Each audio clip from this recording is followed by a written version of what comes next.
На овие избори до душа имаше една прилична воздржаност на гласачите, што е веројатно резултат на низа околности во кои што спаѓаат и пандемиски, но и политички заморни причини, бидејќи очигледно дека од македонската политичка понуда едно традиционално, да кажем, еден состав од 10% од гласачите решија да си останат дома на овие избори. И тоа е дел од демократијата, секој има право да донесе каква сака одлука и гласањето и негласањето е некаква политичка одлука. Меѓутоа, она што е еден интересен феномен за овие избори, може би прв пат во демократска Македонија во минатите 30 на години, е импактот што го направија разни независни листи и независни кандидати во советите на град Скопје, па и во оние борби за градоначалнички места. Се разбира, најмалку мислам тука на независната кандидатка за град Скопје, бидејќи тоа е сепак една екстензија на ВМРО ДПМН, мудро смислена како независна, но во останатите делови на гласањата се направи еден вистински пробив на разни листи кои што се обидува да не само што се обидува, туку очигледно и успеа да не прозвучат партиски, да не бидат залепени за разноразни такви машинерии и една појава која што ќе треба добро да се изанализира. За таа причина, мојот утрински гостин е доктор Иво Босилков. Иво, добро утро.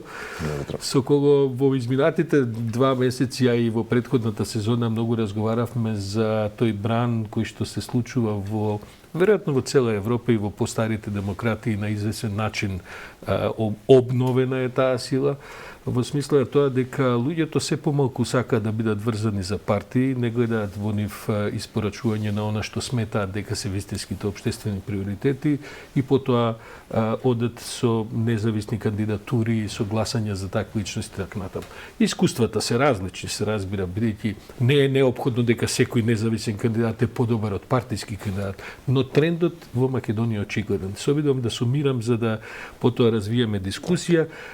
Независни советнички листици има во 40 општини во Македонија, како никогаш досега. Во некој од нив ја бележите успехот и, ако смеам да забележам, веројатно во Куманово е најголем, каде што Максим Димитриевски настапи со своја независна листа за Советот, иако тоа веројатно тешко би можело да се оцени како вистинска непартиска листа, бидејќи тоа сепак една последица на кавгата која што Максим ја има со локалниот огранот и со централниот огранот на СДСМ. Каква е твојата оценка за поминатиот прв круг на избори и заправо заклучениот број на советници по општинските совети? Мислам, ние веќе разговаравме нели за овој феномен и то можеме веќе да го кажеме како дефинираме како феномен и претходно тоа пред изборите тоа се перцепираше како освежување на сцената и сето тоа, меѓутоа сега после изборите јас мислам дека тоа е во некоја рака, би рекол, тектонски потрес на сцената, дека нешто сосема ново и нешто што никогаш не се случило. И поради тоа мислам дека всушност тоа е главната вест и од овие избори, а СДСМ, ВМРО кој имал процент повеќе помалку, тоа е тоа што го нарекувам ротационна коалиција на политичките елити на власт, кои што цело време во текот на долг рок, кои што всушност се во соработка на некој начин. Меѓутоа, има, мислам, деновиве прочитав некои информации кои што викаат дека после викаме ВМРО, СДСМ и ДУИ по број на гласови, независните како агрегат имаат најголем број на гласови на ниво на целата држава. Мислам, ние збориме за 60 од прилика, не сум сигурен кога, 58, 59 независни листи на цело на ниво на цела држава и освојување на 60.000 гласови. Тоа е имаше на пример општини, сега додуше и некои помоги каде што има по 5 кандидати кои што доаѓа од независни листи, од различни независни листи, што е една понуда во која што човек навистина може да Да, дефинитивно. Тоа е всушност и поентата на тоа, мислам дека препознаа и тие луѓе кои што се кандидираа, и тие луѓе кои што гласа, дека потребно е нешто различно, дека ова е одење во круг во основа што го имаме до сега со политичките партии, и тоа што го кажа на почетокот, значи на запад се уште постои доверба во тој партиски систем и покрај таа фрагментација таму што постои, нели, тоа се сепак партии во традиционалната, во конвенционалната смисла. Меѓутоа, вдека ние гледаме дека после 30 години партиите се само начин за концентрација на моќ, за остварување на лични интереси, а не на јавни интереси, и сега се бара некаква алтернативна артикулација на феноменот на левица на овие избори. Левица оствари неверојатен успех и дуплираше предвидувањата кои што беа пред гласањата, и нејзинот вкупен скор веројатно ќе биде над 10-12%, ако не се лажам, бидејќи се уште прецизните статистики ќе имаме кога дефинитивно ќе се направат анализите на резултатите.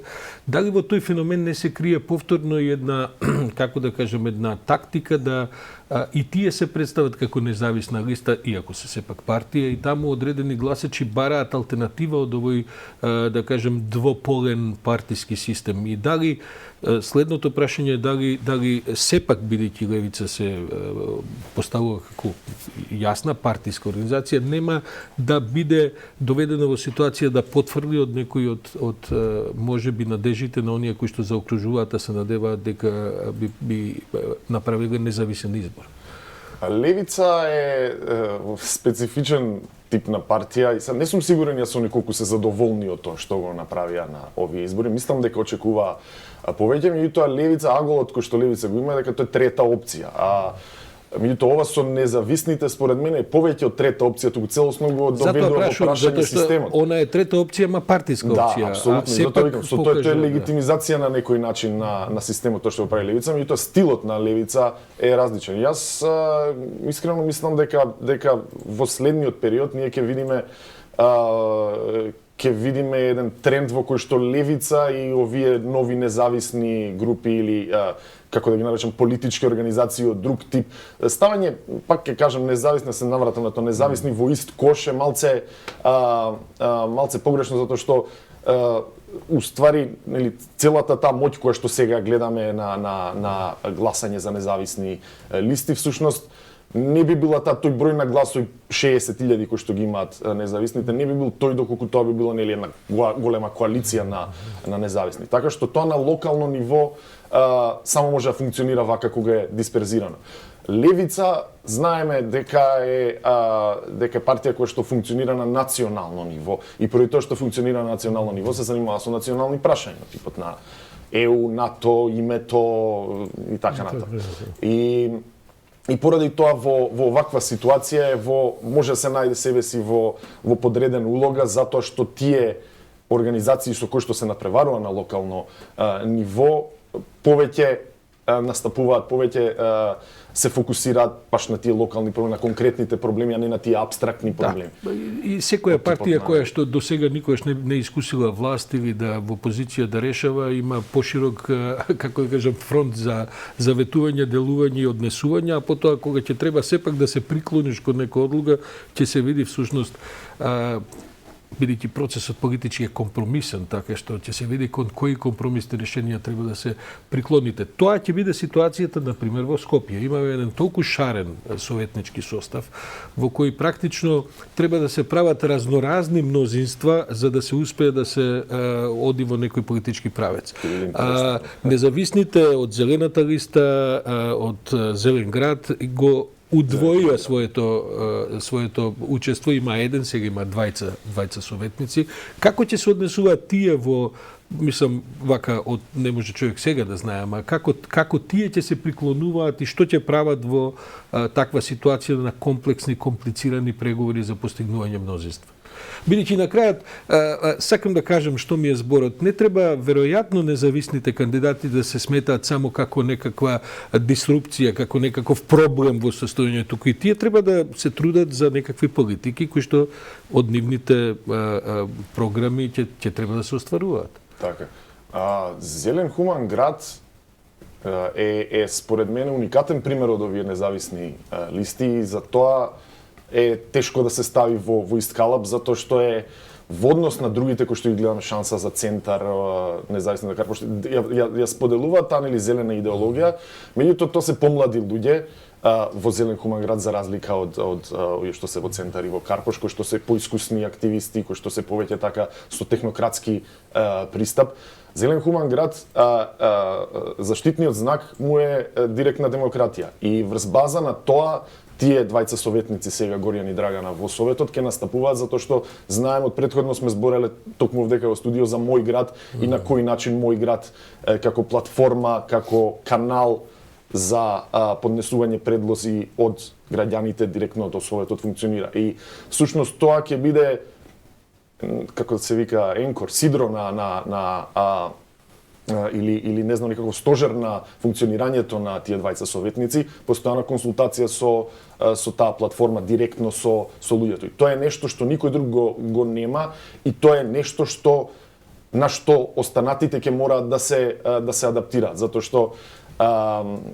што е тешко да се оди против таа волја и таа логика која што постои, која што ја нуди мој град. И мислам дека тоа е голема дут и мислам дека тој антисистемски момент кој што во себе го содржи Зелен хуман град го му дава дистинкција една од останатите. Има ли последици врз самата организација на Зелен хуман град, бидејќи основачот, еден од основачите на платформата, именно Горијан, сега станува и советник и така натаму, што ќе се смени во начинот како до сега се организираше, поминаа локални избори, еве ги гледаме ефектите веројатно не се лоши. Но ќе има ли тоа последица сега назад кон целата платформа? Мислам дека тоа барем може да се каже дека додека нели учествуваме во избори, постизборните анализи и преструктурирања во секоја нели политичка организација се неминовни и поради тоа ќе доведе и до тој момент и сега. Меѓутоа ова беше одскочна даска за понатаму и сега луѓето се свесни дека тој пробив, дека таа фрактура во системот е направена, дека не е во разум да се гласа за еден ваков концепт и тоа да се свати како фрлен глас. И поради тоа ќе има поголем пристап на луѓе таму, ќе има поголем интерес и Горијан мислам е феноменот, човек кој што може да работи 20 работи одеднаш, меѓутоа за негова поголема ефективност во советот би било добро некој нели да се вклучи во работата на платформата. Обично некако по автоматизам велиме дека помладите гласаат за овој вид на опции така натаму. Се потврди тоа и на овие избори. Сега до душа таа анализа тешко човек може да направи, бидејќи гласачкото право е тајно право, така што човек не знае кој за кого гласа или така. Но се уште останува тоа како феномен на помладите генерации. Би рекол сигурно, затоа што следејќи кампањата на Зелен хуман град, таа беше насочена во огромна мера кон младите. Сега кога имаме нели 10.000 небаре гласови, а кампањата била насочена кон младите и била нели grassroots и како се вика do it yourself кампања на социјални мрежи, тоеш претпоставуваме до кого допрело тоа, до тоа гласачко тело кое што зошто не се обраќаат и кон постарите? Зошто да речеме пензионерите не би имале право да се надеваат дека и нивни интереси ќе се застапуваат во овој вид на активности? Затоа што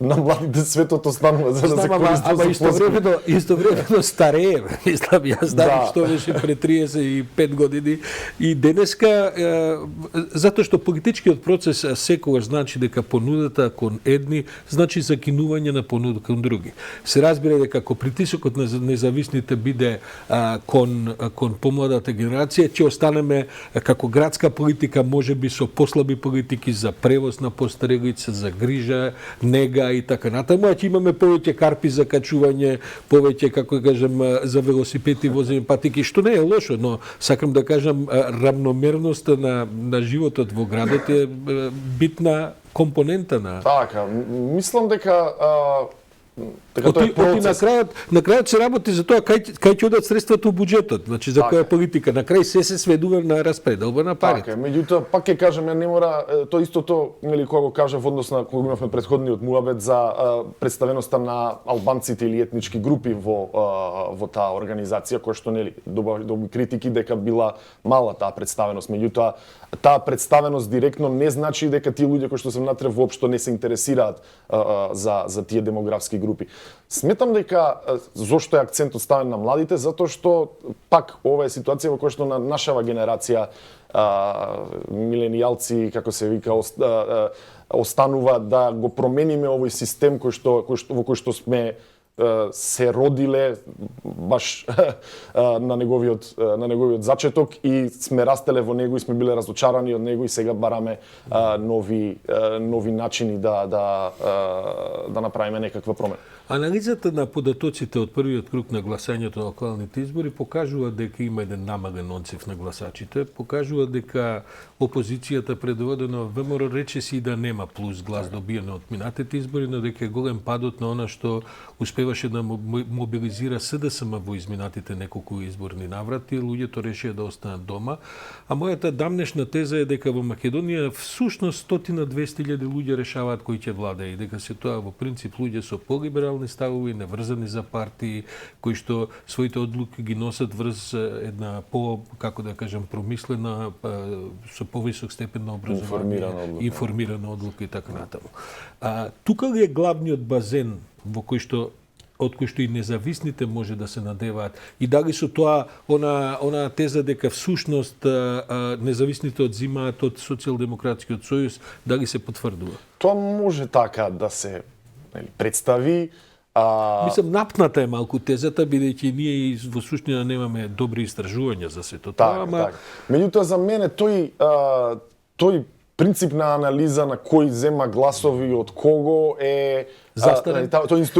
Застарен е погрешен во од аспект на тоа што ние очекуваме, како сакаме да ја прецепираме политиката и како сакаме да градиме политичката свест. И од таму целата таа идеја за дека се зема од овде за некој да владее е нешто кое што е некарактеристично конкретно на пример за Зелен хуман град, кој што настојува на партиципативност, на колективна акција, на заедништво, не дека некој владее над вас, туку владееме сите над сите заеднички. И тоа е тоа што, пак ќе кажам, го прави различен тој пристап на директна демократија и доведување во прашање на конвенциите, на нормите кои што се воспоставени во политиката и тенденцијата за промена на политичката култура генерално кој што постои овдека, кој што еве и вака како што правиме муабет овдека, ние нас инхерентно инструментална, броиме гласови, кој ќе биде.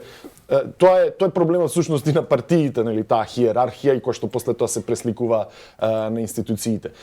Мислам дека ова вовед во поинаква политичка парадигма и затоа мислам дека ова е само почетокот на една приказна која што може стварно да биде од огромно значење и за градот, и за државата, и за регионот. Така натаму.